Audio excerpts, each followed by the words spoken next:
समान अधिकार नागरिक संहिता पर सुझाव मांगा गया था केंद्र सरकार के द्वारा, और हमारा ये सुझाव है, हम सर्व आदिवासी समाज जिला जसपुर के लोग हम केंद्र सरकार से मांग करते हैं, प्रति सदस्य सचिव भारत का विधि आयोग, चौथी मंजिल लोक नायक भवन, खान मार्केट, नई दिल्ली 110003 द्वारा कलेक्टर जिला जसपुर छत्तीसगढ़। विषय समान नागरिक संहिता पर सुझाव प्रस्तुत करने बाबत। महोदय, भारत के विधि आयोग द्वारा समान नागरिक संहिता यूसीसी पर सुझाव आमंत्रित किए गए हैं, जिसके लिए 28 जुलाई तक का अतिरिक्त समय प्रदान किया गया है। समान नागरिकता संहिता यूसीसी के संबंध में हमारे संगठन का निम्नानुसार सुझाव है। भारतीय संविधान के भाग 4 राज्य के नीति निर्देशक तत्व के अंतर्गत अनुच्छेद 44 में प्रावधानित है, नागरिकों के लिए एक समान सिविल संहिता। राज्य भारत के समस्त राज्य क्षेत्र में नागरिकों के लिए एक समान सिविल संहिता प्राप्त करने का प्रयास करेगा। ब्रिटिश शासन के तहत भारत का शासन तंत्र 2 भाग में अवस्थित था, ब्रिटिश इंडिया और दूसरा इंडिया स्टेट्स। आजादी के बाद देश के भीतर स्थिति रियासतों का भारतीय संघ में विलय हुआ। विलय के पूर्व इन रियासतों में अलग अलग सिविल संहिता लागू थी। इसी को ध्यान में रखते हुए 1950 में लागू भारतीय संविधान में राज्य के नीति निर्देशक तत्व के अंतर्गत अनुच्छेद 44 के तहत उपरोक्तानुसार भारत के समस्त राज्य क्षेत्र में समान सिविल संहिता संबंधी प्रावधान सम्मिलित किया गया है। दूसरा, अनुच्छेद 44 के तहत राज्य के नीति निर्देशकों तत्व केवल यह निर्देश देते हैं कि समस्त भारत के समस्त राज्य क्षेत्र में अलग अलग नागरिक संहिता ना होकर एक समान नागरिक संहिता हो, इसके लिए राज्य प्रयास करेगा। इसका आशय यह नहीं था कि अलग अलग धर्म को मानने वाले की स्वयं निजी विधि को समाप्त करके विवाह, उत्तराधिकार आदि विषयों का एक समान नागरिक संहिता बनाकर उसे मानने के लिए सबको बाध्य किया जाए। तीसरा, भारतीय संविधान की प्रारूप समिति के अध्यक्ष डॉक्टर भीमराव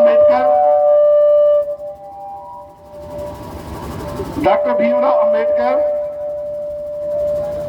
ने 23 नवंबर 1948 को संविधान सभा में कहा था, यह अनुच्छेद यह नहीं कहता है कि भारत संहिता बनाने के बाद राज्य इसे सभी नागरिकों के लिए लागू करेगा, क्योंकि वे नागरिक हैं। यह पूरी तरह संभव है कि भविष्य की संसद शुरुआत में यह प्रावधान कर सकती है कि संहिता केवल उन लोगों पर लागू होगी जो घोषणा करते हैं कि वे इसके द्वारा आबाद होने के लिए तैयार हैं। दूसरे शब्दों में, प्रारंभ में संहिता की प्रयुक्ति पूरी तरह से स्वैच्छिक हो सकती है। चौथा, समान नागरिक संहिता के तहत यदि विवाह, उत्तराधिकार, दत्तक ग्रहण व भरण पोषण, अपर्याप्त वयता और सुरक्षता आदि विषयों को सम्मिलित किया जाना होता तो संविधान लागू होने के बाद गठित संसद द्वारा हिंदू विवाह अधिनियम 1955, 2 हिंदू उत्तराधिकार अधिनियम 1956, 3 हिंदू दत्तक ग्रहण व भरण पोषण अधिनियम 1956, 4 हिंदू अपर्याप्तता और सुरक्षता अधिनियम 1956 अनियमितता नहीं किया जाते। इस प्रकार विशेष विवाह अधिनियम 1954 की अधिनियमितता नहीं होता।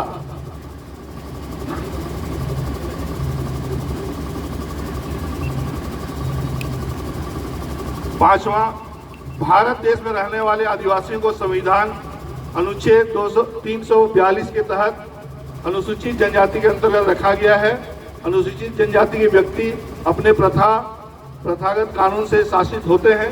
हिंदू विवाह अधिनियम 1955, दूसरा हिंदू उत्तराधिकार अधिनियम 1956, तीसरा, हिंदू दत्तक ग्रहण व भरण पोषण अधिनियम 1956। चौथा, हिंदू अपर्याप्तता व सुरक्षता अधिनियम 1956 आदि के प्रावधान अनुसूचित जनजातियों पर लागू नहीं होते हैं। छठवां, संविधान की 5वीं अनुसूची के प्रावधान के अनुसार इस संविधान में किसी बात का कोई विशिष्ट अधिनियम संविधान की 5वीं अनुसूची के प्रावधान के अनुसार इस संविधान में किसी बात के होते हुए भी राज्यपाल लोक अधिसूचना द्वारा निर्देश दे सकेगा कि संसद या उस राज्य के विधानमंडल का कोई विशिष्ट अधिनियम उस राज्य के अनुसूचित क्षेत्र या उसके किसी भाग लागू नहीं होगा, अथवा राज्य के अनुसूचित क्षेत्र या उसके किसी भाग को ऐसे अपवादों और उपांतरणों के अधीन रहते हुए लागू होगा जो वह अधिसूचना में निर्देशित करे, और इस उप पैरा के अधीन दिए गए निर्देश इस प्रकार दिया जा सकेगा उसका भूत लक्षी प्रभाव हो। इस प्रकार संसद या राज्य विधानमंडल द्वारा निर्मित अधिनियम 5वीं अनुसूची क्षेत्र में सीधे लागू नहीं हो सकते हैं। यदि विवाह, उत्तराधिकार, दत्तक ग्रहण व भरण पोषण, अपर्याप्तता एवं सुरक्षता आदि विषयों पर समान नागरिक संहिता बनाई जाती है और अनुसूचित जनजातियों पर एवं 5वीं अनुसूची क्षेत्र में लागू की जाती है, तो अनुसूचित जनजातियों के प्रथागत कानूनों का अस्तित्व समाप्त हो जाएगा और जनजातीय समाज के रीति रिवाज, रूढ़ी परंपराएं, सामाजिक और राजनीतिक प्रणालियां नष्ट हो जाएंगी। 8वां, स्वयं निजी विधि या विशेष विवाह अधिनियम के वर्तमान प्रावधानों में किसी कमी के कारण यदि न्यायिक निर्णय में कोई मुश्किल बात आ रही है तो उन अधिनियमों के आवश्यक संशोधन कर उस कमी को दूर किया जा सकता है। 9वां, 21वां विधि आयोग ने वर्ष 2018 में अपना यह अभिमत व्यक्त किया था कि समान नागरिकता संहिता को इस चरण में लागू किया जाना ना आवश्यक है और ना ही वांछनीय है। उपरोक्त तथ्यों के आधार पर हमारा यह सुझाव है कि विवाह, उत्तराधिकार, दत्तक ग्रहण व भरण पोषण, अपर्याप्तता और सुरक्षता आदि विषयों पर वर्तमान में समान नागरिक संहिता की देश को कोई आवश्यकता नहीं है, ना ही देश में रहने वाले विभिन्न धर्मावलंबियों द्वारा यह वांछित है। इसके अलावा यदि समान नागरिक संहिता लागू ही करना हो तो 5वीं अनुसूची क्षेत्र और अनुसूचित जनजातियों को उससे पृथक रखा जाए।